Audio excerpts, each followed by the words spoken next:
Hey guys, I wanted to show you what to do with this loose canvas that you have. You guys all have a 30 by 30 inch piece of this raw loose canvas. It is not primed by any means, so we have to be adding our gesso, which I have right here.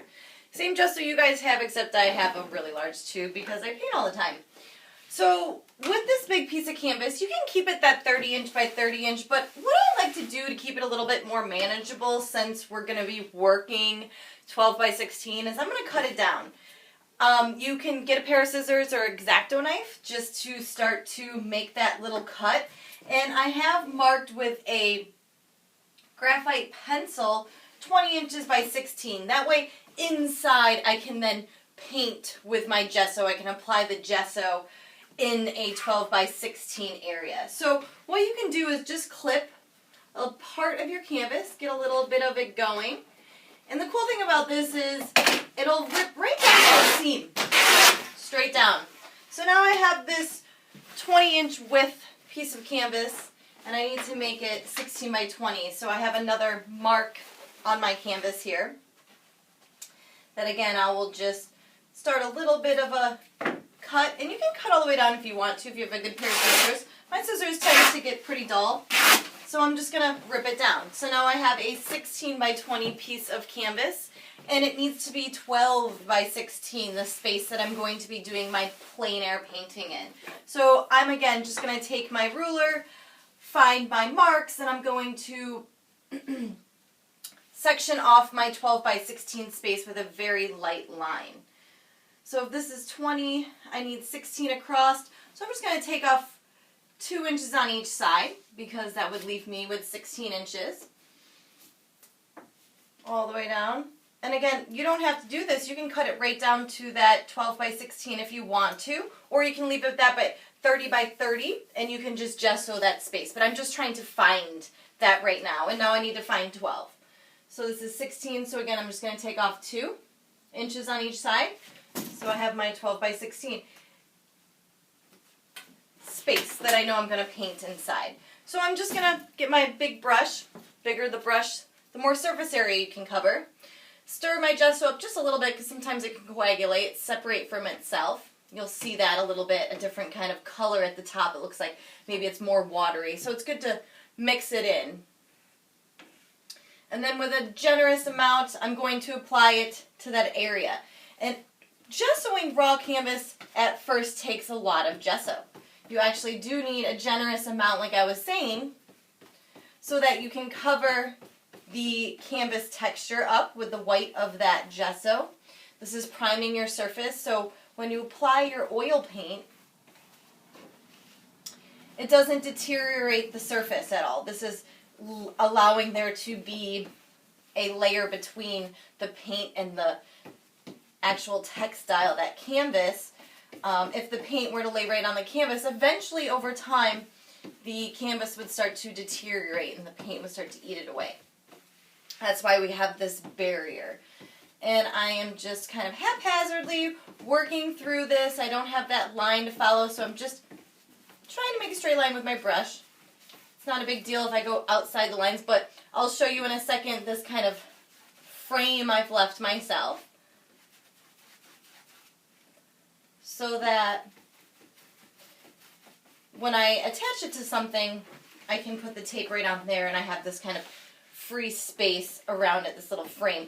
I can then adhere it by stapling it to some stretcher bars, but since we didn't have a chance to, in class, go over that, and maybe your art stores are closed,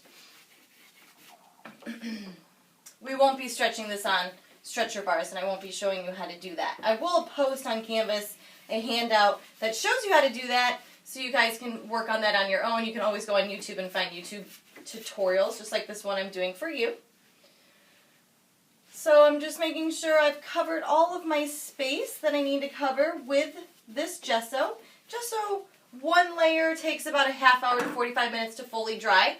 You'll touch it and it'll be cold, and you'll know that it's still wet. So here you can see the frame I've left around, and this is the inside.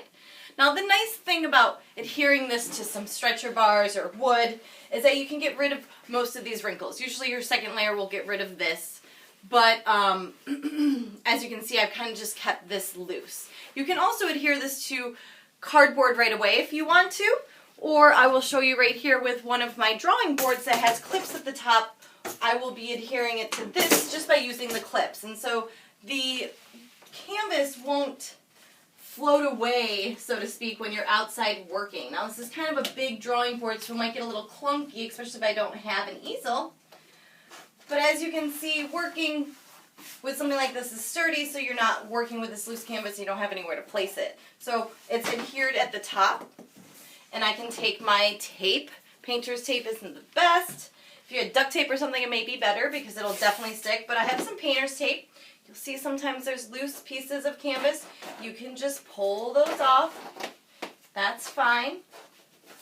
And now I could have painted this right on this drawing board or on the cardboard if you have cardboard, mat board, foam core, anything sturdy, so that when you're going outside in nature, you aren't fighting against natural forces like wind and things like that. So I'm sort of pulling this taut so that I'm getting rid of a little bit of the wrinkles. But, you know, the fun thing about loose canvas is you have the freedom to work on any shape and any size, really. You don't have those restrictions of the stretcher bars, the clunkiness of the stretcher bars, the weight of the stretcher bars. You could make this circular. You could make this a triangle shape. You could paint however you want. It doesn't have to be this format of this rectangle or square that we're used to seeing stretcher bars give us.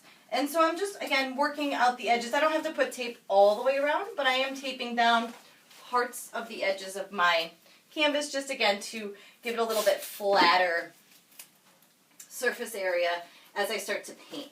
So this is what I'll be painting on. This drawing board I will take out with me. It's kind of nice because I have this handle.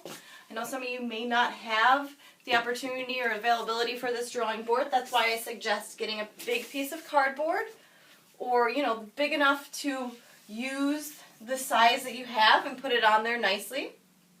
You could even take this canvas and you could stretch it around a piece of cardboard, a piece of wood if you have the right size. See how you could place it over the edge of your surface. You could tape the back, you could staple the back, you could even tack it to the surface if you want, but you need to be careful that your tack doesn't go through as you're working or sitting with this board that has, you know, the sharp needle sticking through. So just be careful with that if you are tacking something in. So that's very simple. Again, you're just taking your loose canvas, adhering it to a sturdier surface, so when you go out in nature, you're not working on this kind of flexible piece of fabric that can move and sway in the wind. You really want it to be attached to something so that when you're going out, you have this surface area that you can be painting on that you don't have to be fighting against.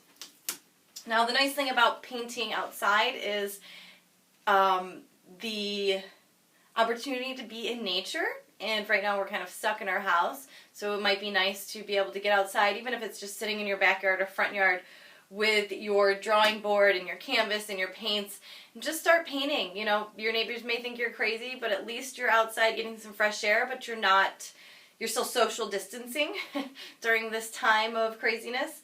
And I hope you all can get to work. If you ever have any questions, please email me. We can always set up a Zoom meeting, and I hope this was very helpful.